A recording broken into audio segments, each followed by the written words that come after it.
As self-reliant men, MGTOW know that, like fire, one of the most powerful forces in our life is time. Either we use it wisely or we regret wasting it. And as everyone knows, time is money. Those who waste all their time on extracurricular activities often have little to no money, and those who invest their time on activities that earn money often aren't in the business of wasting time. Now, I'm not talking about this from a wage slave perspective, but from an investment perspective. Allow me to explain it like this. Have you ever seriously started a workout program? It's very difficult, especially if you're out of shape, or like me, you've suffered one or more injuries. In the beginning, you hurt, and often the pain is both ever-present and underscores everything you do during the day. It doesn't really go away until you're used to it, which often takes between a month or two of consistently working out. But during this time, many people, and especially those indoctrinated to actively seek pleasure and to actively avoid pain or discomfort, those people stop. Now, there are many reasons people give up. Some are justified, but many are not. Being self-reliant in other areas of your life is almost exactly the same. When you start the process, there is a lot of discomfort, but then it goes away, in part because it's easier with experience, and in part because we've become acclimated to it. In fact, when this happens, we can't understand why there aren't more self-reliant men out there. Just as importantly as a self-reliant man, you also learn another valuable and just as important lesson. There are no shortcuts. That doesn't mean that there aren't better ways to complete a project. But those aren't shortcuts. They're just more efficient methods evolved by those who've spent a lot of time and experience experimenting with different ways of completing tasks. And during this investment of time and energy, they've discovered better methods. Often the reason we know of these more efficient methods is by others taking the time to teach us and by us taking the time to learn. All knowledge, like fresh meat and vegetables, is perishable. Unless we use that knowledge in our daily lives, it deteriorates. And there are no shortcuts to avoid this process either. The deterioration of knowledge and skills is a natural consequence of not incorporating those things into our daily lives. We either actively use them or they go away. It's really that simple. It's important to reiterate, using our knowledge and skills is an active process. It's not a passive one. If we sit in front of the television or the computer all day and choose not to exercise, some of the natural consequences include being less strong, less flexible, and having less endurance, and being less masculine because our bodies are producing less testosterone. We know that if we choose to consume convenience food rather than healthy foods like fresh meat and vegetables, we will become internally unhealthy, and because convenience food often contains processed sugars, we will become obese. Ask yourself, how many people in the Western world strive to eat less tasty food? Very few. And this is important because food companies have chemically engineered their unhealthy foods to taste better than natural healthy foods. While these things are more convenient, the price is obesity, lack of health, and eventually an early death. But before that happens, many of these unhealthy convenience foods will enhance sugar addictions and other psychological issues such as anxiety and depression. And this isn't just me talking. There are credible peer-reviewed studies backing this up. And this isn't new knowledge either. Some of these studies are a half a century old. While much of what I've said isn't esoteric or hidden knowledge that's unknown to self-reliant men, what surprises me is how many self-reliant men ignore these simple, self-evident concepts when it comes to politics, friendships with other men, and intimate relationships with women. Too many self-reliant men lionize feminine men. Now, I'm not saying that anyone should actively discriminate against feminine men, but what I am saying is that feminine men, while many are financially successful, have little to no control over their lives. Emotionally, they're miserable. And as a result, over time, they've developed many psychologically dysfunctional coping mechanisms, the main one being a sense of self-loathing. While few are willing to address the underlying reason for this, it's very simple. The mainstream media, academia, and politicians, bought and paid for by communist special interests, have indoctrinated our society to hate and fear heterosexual men and self-reliant masculinity. And because these enemies of man know there are no shortcuts, they've been actively campaigning both consciously and unconsciously for nearly 100 years. Today, being a self-reliant heterosexual masculine man with reasonable common sense standards has been criminalized. Feminine men and misandrous women have passed laws that allow them to disarm their heterosexual self-reliant masculine male neighbors through red flag laws. Feminine men and misandrous women have passed laws to ensure that healthy heterosexual masculine men who defend themselves or their community from gang violence, communist insurrection, or domestic violence are immediately jailed and publicly disgraced.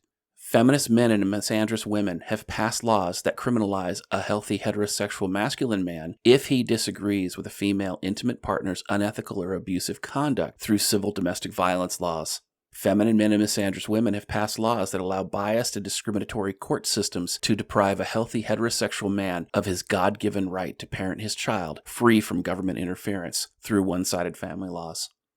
Even worse, feminine men and misandrous women have passed laws that target intact Christian families, steal their children, and publicly disgrace them and attempt to financially bankrupt them through discriminatory child abuse laws and bigoted Child Protective Service investigations. While most red-pilled men who accept the uncomfortably brutal truth rather than the extremely comfortable and tasty lies, they know this.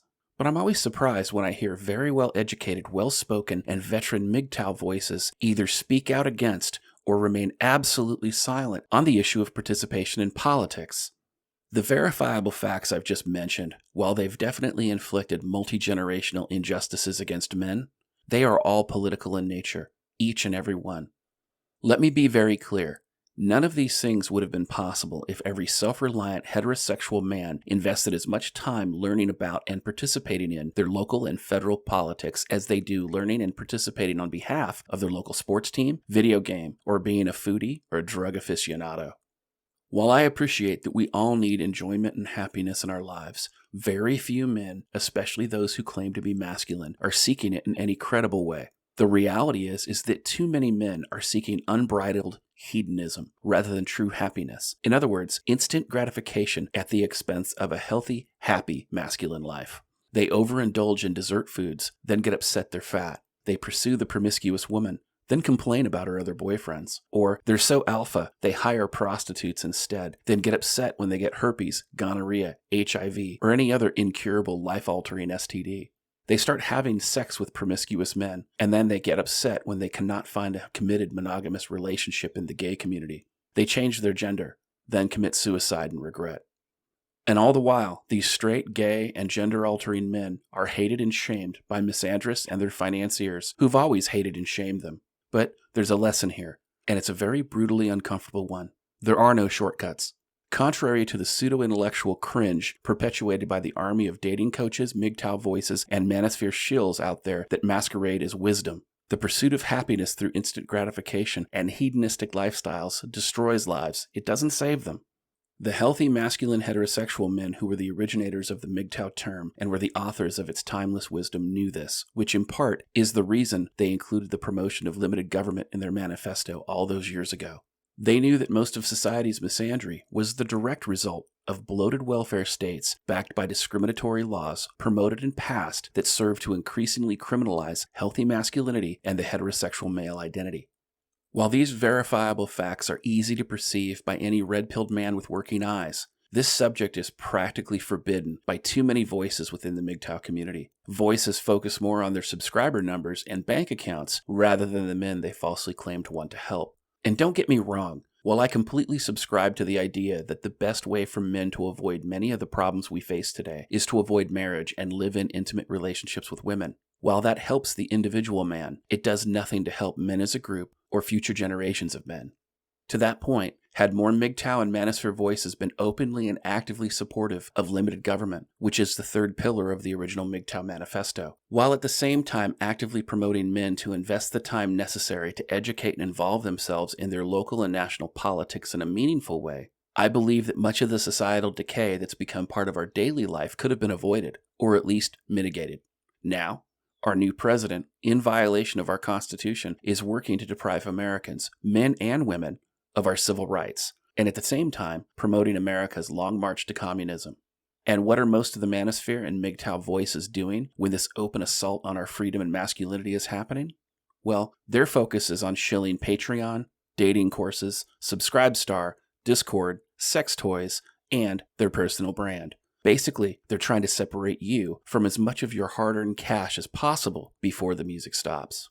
They all know that the societal decay and discrimination will continue to get worse without masculine men stepping up to fix it. Many have openly and publicly admitted this, but other than shill their own personal brand, few have discussed any solutions. And when they do, their brilliant answers are cringe, doomed to fail exercises in futility like the Boogaloo LARP, or Hockey Mask Time, or Incel Guerrilla Warfare, which, if implemented, this type of shortcut will put more men in harm's way than it will help. The reality is that even in this, there are no shortcuts, only answers and excuses, and the original MGTOW, by making the third pillar of the manifesto the promotion of limited government, knew this was the answer. Because in the long run, it sustainably helps all men, generations of men, rather than the man grifting you out of your hard-earned cash while cosplaying as your mentor.